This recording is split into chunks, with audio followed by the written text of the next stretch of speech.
ரிஷப ராசியில் பிறந்தவர்களுக்கு இன்றைய நாள் எப்படி இருக்கும் அப்படின்னு பார்த்தீங்கன்னா, உங்களை பொறுத்தவரையிலையும் வீடு வாங்க, மனை வாங்க, ஃப்ளாட்டு வாங்க, வண்டி வாகனங்கள் பழசை விற்றுட்டு புதுசு வாங்க, இன்றைக்கி அற்புதமான ஒரு தினம்.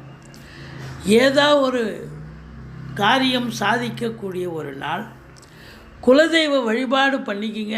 பிள்ளைகளுக்கும் உங்களுக்கும் கருத்து வேறுபாடு வரும். மற்றபடி உங்களுக்கு பணம் பல வகையில் பையை நிரப்பும். குடும்பத்தில் நிம்மதி, சந்தோஷம், குதூகலம் ஏற்படும். வெளிநாடு போகவிருக்கும் அன்பர்களுக்கு இன்றைக்கி நல்ல தகவல் வரப்போகிறது.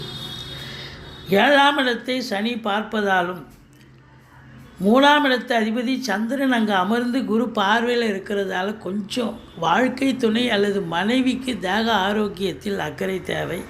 மற்றபடி திடீர் அதிர்ஷ்ட வாய்ப்புகள் கூடி வரும். வேலை விஷயங்கள், தொழில்